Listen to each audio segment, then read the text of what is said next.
Tasty tasty খাবার বানিয়ে সকাল সকাল কাঁধে ঝোলা নিয়ে আমরা কোথায় চললাম বলতো? এত দৌড়াদৌড়ি বা কেন? এগুলোর সব উত্তর আছে আজকের ভিডিওতে। আজকে শ্রিয়া সাবমেরিন চালাবে, আরো অনেক মজা করবে, সেটা ওর কাছ থেকেই জেনে নেওয়া যায়। নমস্কার বন্ধুরা, আমি অনেক দারুণ আছি। গ্রিফিন সায়েন্স মিউজিয়াম তো আমার সব থেকে দারুণ লাগবে আজকে। আর আমি অনেক এক্সাইটেড, মনে হচ্ছে আমি দৌড়াইতেই ট্রেন স্টেশনের দিকে আমি গ্রিফিন সায়েন্স মিউজিয়ামে যাবো, বিকজ আমি সায়েন্স অনেক দারুণ লাগে। আচ্ছা, বাচ্চাদের মুখে হাসি ফোটানো আমাদের জাতীয় কর্তব্য কি? সমস্ত বাবা মারা বাচ্চাদের মুখ থেকে যদি কোনো একটা আবদার চলে আসে, যেটা অনৈতিক আবদার না, ন্যায্য আবদার, সেটা পূরণ করবার জন্য প্রাণপাত করে ফেলি, ঠিক কিনা বলুন? হ্যাঁ, এবার ছিল আমার পালা। আমার মেয়ে দীর্ঘদিন ধরে আমাকে বলছিল, মা আমাকে সায়েন্স মিউজিয়ামটা একটু ঘুরে নিয়ে আসো। আমার ক্লাসের সমস্ত বন্ধুরা ঘুরে যায়, আমার তখন বারবার কথা দিয়ে কথা খেলাপ হয়ে যাচ্ছিল।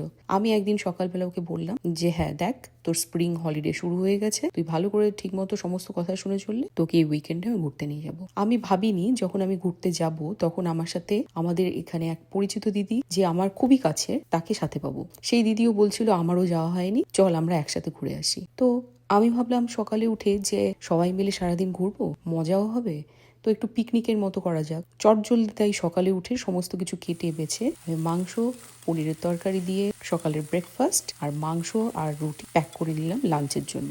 বাইরে হাজার রকমের ফাস্ট ফুড জয়েন্ট থাকলেও আর সব রকম সুবিধা থাকলে পরেও বাড়িতে বানানো খাবারের মজাই আলাদা। তাই চটজলদি আমি ঘন্টা খানেকের মধ্যে বানিয়ে ফেললাম এই গরম গরম ফুলকো রুটি। আসলে বাইরে বসে ওই রাইস বোল বা এইসব খেতে অতটা ভালো লাগে না, সময়ও থাকে না। স্পেশালি যখন এই ধরনের কোনো সায়েন্স সিটি বা মিউজিয়ামে আপনারা যান, তখন তো দেখবার জিনিসের অভাব নেই। তাই আমি এমন কিছু প্যাক করেছিলাম যেটা কুইকলি এডিবল, আর আপনি মজাও করতে পারবেন, পিকনিকের মতো হয়ে যাবে, আর খেতেও টেস্টি হবে। যাই হোক, সবকিছু রেডি করে আমরা বেরোলাম। প্রচন্ড দেরি হয়ে গিয়েছিল, 8:50 ট্রেন ছিল আমাদের, অলমোস্ট 8:50 বেজে গেছিল। তবুও আমার অদম্য ইচ্ছা শক্তিতে আমি সমস্ত কিছু রেডি করে প্যাক করে বেরোলাম, কারণ মেয়ের মুখে হাসি পাওয়া।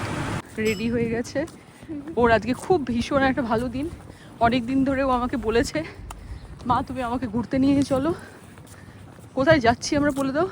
সায়েন্স মিউজিয়ামে যাচ্ছি, ওই সেকেন্ড সায়েন্স মিউজিয়ামে, and in the biggest second science museum in the world. আমরা রেডি, রওনা দিয়েছি দুজনে মিলে। ওখানে গিয়ে ওই দিদির সাথে দেখা করে নেব। এখন একটা ট্রেন আসবার কথা, জানি না আসবে কিনা, লোকাল ট্রেন, ওটাতে করে যাব। একটা শর্ট অল্প সময়ের একটা ট্রেন ছিল, বাট আমরা ওটা মিস করে দিলাম 1 মিনিটের দূরত্বে। তো আমি বললাম দৌড়াবো না, তাই না? আর আমি ব্রেকফাস্ট আর লাঞ্চ দুটোই বানিয়ে নিয়েছি, দুটোই নিয়ে নিয়েছি। এখন আমরা রওনা দিয়ে দিলাম। শ্রিয়া দৌড়েছিল, আমরা ট্রেনটা মিস করে দিতাম। পেয়ে গিয়েছি। সত্যিকার স্ট্রাগল করতে হয় বিদেশে থাকলে। আমরা ট্রেনটা পেয়ে গেছি, তবে এটা লোকাল ট্রেন, 1.5 ঘন্টা ধরে যাবে। ঠিক আছে, পেয়ে গেছি, নাই মামা আর কানা মামা। নমস্কার বন্ধুরা, আমরা শিকাগো ট্রেন স্টেশনে পৌঁছাই গেলাম। আর অলসো আমরা এখন শিকাগোতে আছি, আমরা এখনই যাচ্ছি গ্রিফিন সায়েন্স মিউজিয়াম। আমি অনেক খুশি আছি। আমি আগেও বলেছি, শিকাগো যে মেইন শহরটা দেখি, যেখানে এত বড় বড় অট্টালিকা আছে, এখানে খুব কম সংখ্যক মানুষই থাকে। বেশিরভাগ মানুষই সাবার্বে থাকতে পছন্দ করে। সাবার্ব থেকে এখানে আসবার জন্য বিভিন্ন রকমের ট্রেন রয়েছে, আমরা সেটা ধরে আসি। ঘন্টাখানেক আমাদের লেগে যায় এখানে এসে পৌঁছাতে। সত্যি আমাদের এই ট্রিপটি অসাধারণ ছিল। আমরা দুজনে মিলে, দিদি আর রিশুর সাথে, আমরা ভীষণ মজা করেছিলাম সেদিন। সায়েন্স সিটির প্রতিটা খুঁটিনাটি, প্রত্যেকটা মুহূর্ত অসাধারণ জিনিস দিয়ে কালকে দেখা হচ্ছে।